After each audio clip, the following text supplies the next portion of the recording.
지금부터는요, 이 드라이브 모드를 한번 스포츠로 좀 타볼게요. 아까 에코 모드로 탔을 때랑 어떤 점이 다른지. 일단 스티어링은 바로 무거워집니다. 중앙 위치에서 돌리기 시작할 때부터 뻑뻑해집니다. 네, 그런 게 있고요. 그리고 얘도 조금 기어 같은 속도라면은 좀 낮은 단수를 더 적극적으로 사용하도록, 네, 그렇게 하는 게 있네요. 그리고 이제 가속 페달을 밟을 때 바로바로 이렇게 반응하는 그 리스폰스도 에코 모드 때와는 좀 확실히 다릅니다. 그러니까 에코 모드는 이제 거기에서 중간 가속, 추월 가속을 하면 그냥 가속을 밟아도 나 불렀어 이렇게 좀 천천히 이제 사람이 오는 것 같다면은, 스포츠 모드로 이제 그 추월 가속을 할 때는 엑셀에 발을 올리자마자 바로 문 앞에서 기다리고 있던 사람이 문 열고 나 불렀어 이렇게 하는 것 같은, 네, 그런 차이가 좀 있습니다. 스포츠 모드에서의 또 느껴지는 그 차이는 변속기가 다운시프트 기어를 낮추는 거에 굉장히 좀 적극적으로 바뀌네요. 가속 페달 반응도 많이 달랐지만, 그리고 좀 에코 모드로만 탔을 때는 좀 이렇게 차가 가속 그 성향이 좀 마냥 늘어지는 것 같은 그런 답답함을 좀 주는데, 그 입에 한가득 그 인절미를 좀 넣고 입을 다물고 있는 느낌으로 좀 가속을 하는데, 스포츠는 좀 많이 다르네요. 좀 시원시원한 부분이 있습니다. 그러니까 좀 요 드라이브 모드의 변경으로 좀 약간 과장을 보태면 좀 다른 차가 되네요. 네, 그런 부분은 좀 칭찬해 주고 싶네요. 네, 그러니까 스포츠 모드로 놨을 때 변속기에서의 두드러진 특징은 업시프트 때와 다운시프트 때로 나눠지는데, 네, 업시프트는 좀 확실히 느리게, 그러니까 늦게 하는 편이어서 좀 같은 속도라도 RPM을 더 좀 널찍널찍하게 그렇게 높게 사용할 수가 있고, 반대로 속도를 줄일 때는 이제 다운시프트에 굉장히 적극적입니다. 네, 그래서 그런 부분은 굉장히 좀 빠르네요. 살짝 맛배기로 좀 한번 그 코너가 많은 길을 좀 지나 보겠습니다. K5 정도를 좀 사람들이 살 때 좀 어떤 패밀리 세단으로서 좀 그렇게 많이 사실 텐데요. 네, 그런 수준으로 봤을 때는 몸놀림이 굉장히 경쾌합니다. 네, 패밀리 세단에서 우리가 기대하는 것들보다 훨씬 좀 높은 수준의, 네, 그런 몸놀림을 보여주고 있습니다. 좋은 의미로 말씀드리는 것입니다. 그리고 이제 지금처럼 뭐 맛배기로 타보고 좀 그 감히 말씀을 드리자면, 이렇게 코너를 돌 때 그 핸들링들은, 네, 뭐 준수하게 잘 돌아갑니다. 엔진 그 사운드하고 진동이 2000rpm 넘어서도 좀 있네요. 그렇게 가속을 해나갈 때. 네, 이 차가 이 조향의 무게를 두 가지로 설정할 수가 있잖아요. 여기 이렇게 보면은 드라이브 모드 가서 커스텀 여기 보면은 있거든요. 이제 요 스티어링이 있는데, 이게 컴포트랑 스포츠가 있단 말이에요. 근데 저의 그냥 취향에는 가벼운 쪽이 좀 더 나은 것 같습니다. 네, 그러니까 이 무거워지는 게 좀 이 차에서는 이 돌릴 때 좀 뻑뻑해지는 게 저한테는 이 방향 전환에 대한 그 정보를 좀 덜 주는 것 같아요, 핸들이. 네, 그래서 그 좀 요 두 가지 설정 중에서는 개인적으로 마음에 드는 것은 요 컴포트입니다. 지금은 이 에코 모드로 좀 다니고 있습니다. 그래서 요거랑 표시랑은 상관이 없어요. 흥미로운 게 그 공조장치에 메모리가라는 그런 표시가 있어요. 요렇게. 근데 이게 웃긴 게요, 예를 들어서 18도, 네, 뭐 특정 의도를 갖고 숫자를 이거 한 건 아닙니다만, 여기에서 메모리를 길게 눌러요. 그러면은 이렇게 이제 불이 여러 번 깜빡입니다. 노란불이. 그러면 요 18도 온도나 이런 방향 그런 설정이 좀 이제 저장이 된 거예요. 그래서 여기서 예를 들어서 내가 이제 다른 온도로 갔다가 메모리를 누르면 이렇게 일순간에 이렇게 내가 원래 그 메모리 해놓은 곳으로 돌아가는, 네, 그런 게 있습니다. 이건 좀 신선하네요.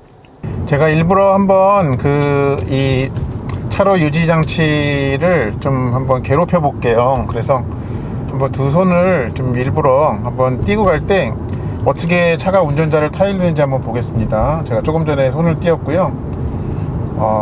차는 그냥 원래대로 자기 할 일을 하고 있습니다. 그러면 소리 없이 일단 계기판에 핸들을 잡으라고 경고를 합니다. 네, 그런데 기능은 유지가 되고 있고요.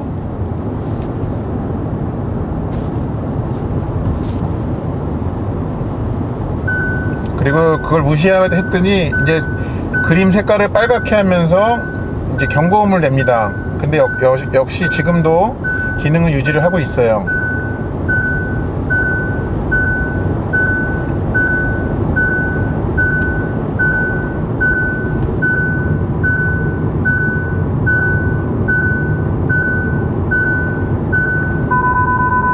네, 정말 그 좀 경각심을 주는 그 소리를 내면서 이 기능을 해제해 버리네요. 네, 그래서 좀 이렇게 한 3개 단계 정도로 나누어 가지고 이렇게 경고를 하는 거를 알 수가 있고, 최종적으로 이 기능이 풀릴 때까지 좀 운전자에게 여러 번 기회를 주는 게 여기서 확인이 됩니다. 그리고 이제 막간을 이용해 가지고, 마침 앞에 이제 포르쉐 마칸이 있는데, 네, 막간을 이용해서 좀 말씀을 드리면은, 그 연비가 아까 이제 마냥 막히지 않는 곳을 타니까는 21km까지 나왔었는데, 지금 거기에서 추가적으로 한 16km 정도를 더 타니까는 연비가 15km대로 좀 떨어졌습니다. 네, 근데 그렇다고 해도 여전히 이게 훌륭하다는 것은, 네, 인정을 해야겠네요. 그리고 이제 이 차가 그 메뉴 중에 액티브 사운드 설정이라는 게 있습니다.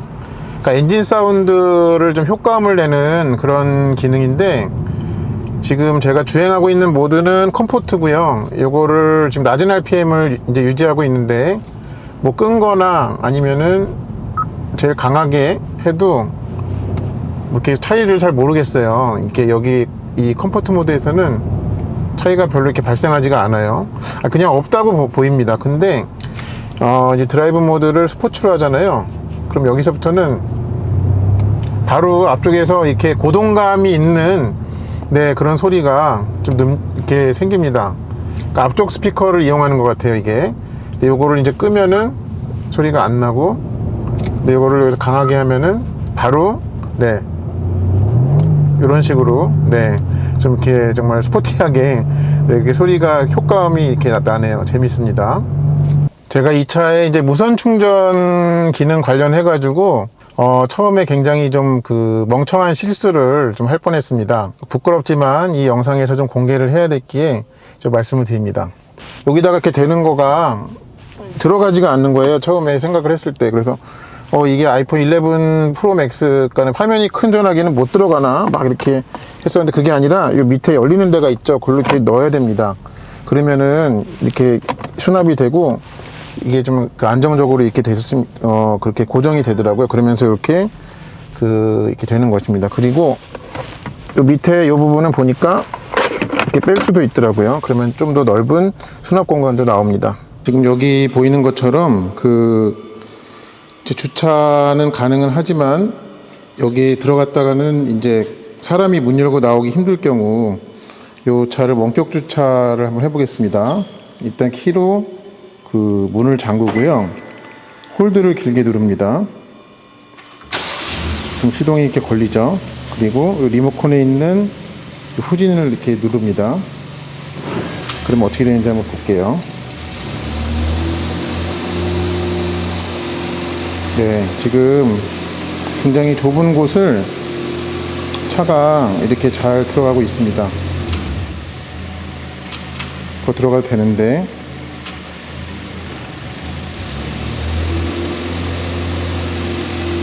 네, 한번 중간에 멈췄었고요. 제가 다시 지금 키를 눌러가지고 좀 이렇게 하고 있습니다. 다시 좀 눌러볼게요.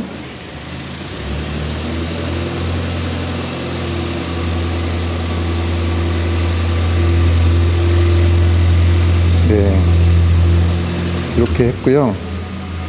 앞이 좀 나와서 조금 다시 한번 더 눌러보겠습니다.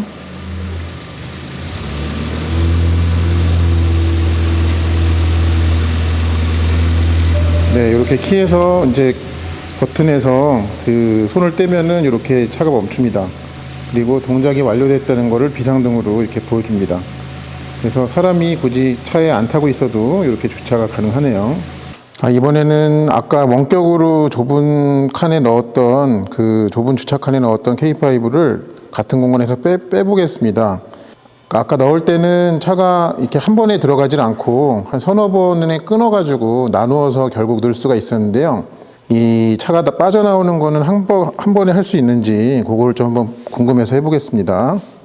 잠금을 누른 상태에서 홀드를 길게 누릅니다. 그럼 시동이 이렇게 걸리고요. 그 다음에 차를 이제 전진 버튼을 눌러보겠습니다. 그럼 자동으로 파킹 브레이크가 풀리면서 차가 이제 앞으로 나옵니다. 스르르 나오는데 이거가 한 번에 해내는지 그것만 좀 보겠습니다. 나올 때는 멈춤이 없이 한 번에 나오네요. 네, 그래서 키에서 이제 손을 떼면 그 자리에서 멈춥니다. 네, 이렇게 넣고 빼보는 걸 한번 해봤습니다. 그러면은 이 차는 좀 어떤 점이 아쉽냐 하는 점이 좀 저는 좀 있는데, 그거는 K5 전반적인 건데 좀 보여지는 부분에서, 네, 이렇게 그 앞에 보면은 센터페시아에 요 송풍구 아래 있잖아요. 요런데 이렇게 점선 모양 같이 이렇게 좀 파놓은 거가 양쪽에 이제 송풍구 아래도 다 그렇게 해놨는데, 이게 좀 저는 거슬립니다. 네, 좀 그 밋밋하게 했으면 좀 낫지 않았을까.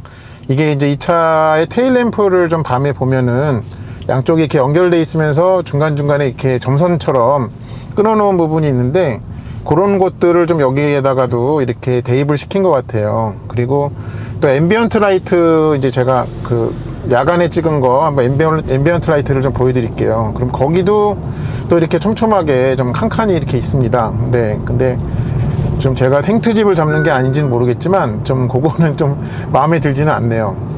그리고 이렇게 이 가운데 부분에 그 블랙 하이글로스가 좀 많이 있는데, 네, 여기 부분이 좀 저는 그 차 안의 디자인에서 좀 조화가 잘 안 되는 것 같아요. 이게 좀 기스도 잘 날 수밖에 없고, 그 다음에 먼지 쌓인 것도 금방금방 눈에 띄고 하는 그런 부분이 있어서 괜히 좀 트집 아닌 트집을 좀 잡아봅니다. 그리고 이제 많이들 좀 그 생각을 하시는 게 소나타냐 K5냐를 좀 많이 고민을 하실 것 같거든요. 지금 또 K5가 워낙 좀 디자인이나 이런 것들이 멋지게 나와가지고 그 고민이 좀 더더욱 커지셨을 것 같습니다. 근데 이제 제가 소나타도 타보고 K5도 타봤을 때 어떤 차 대 차로 봤을 때 좀 이렇다 할 차이점은 좀 잘 느껴지지는 않네요. 그러니까 좀 무책임한 말처럼 들리실 수는 있겠지만, 좀 디자인이 본인 마음에 더 드는 차로 하시면은 좀 무리가 없겠습니다. 뭐 이런 점 때문에 이 차를 사야 되고 저런 점 때문에 저 차를 사야 되고 하는 그 둘 사이의 차별점이 좀 저한테는 명확하게 다가오지가 않네요. 차량의 디자인이 더 마음에 드시는 차로 하시는 게 좋을 것 같습니다. 물론 안과 밖을 다 이제 살펴보셨을 때 그렇게 하시라는 말씀입니다. 그리고 또 두 번째로 좀 많이 선택에 고민을 하실 부분이 2.0이냐 1.6 터보냐 이실 겁니다. 뭐 이제 가성비로 봤을 때는 뭐 전적으로 1.6 터보가 하는 것이 정답이긴 한데, 근데 그냥 소음에 좀 민감하신 분들은 둘을 엔진 대 엔진으로 비교를 하자면은 좀 1.6이 좀 더 시끄럽다고 느끼실 분들이 계실 것 같아요. 그런 측면에서 봤을 때는 나는 정말 어떤 소모즈의 귀를 갖고 있어가지고 작은 소음에도 굉장히 민감하다, 이렇게 주변 같이 타는 사람들, 가족이나 이런 사람들을 좀 더 조용한 환경에서 좀 그들을 이동시키고 싶다 하시는 그런 분들께서는 1.6보다는 그래도 2.0이 더 나은 선택이 아닌가, 저는 좀 그렇게 결론이 내려지네요. 이 차를 타보니까.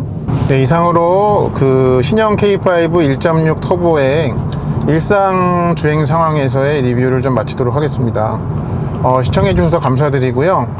혹시 좀 소나타 센슈어스의 좀 시승 느낌이 궁금하시다면 요 위에 있는 뜨는 링크를 클릭해 주시면 되겠습니다. 감사합니다.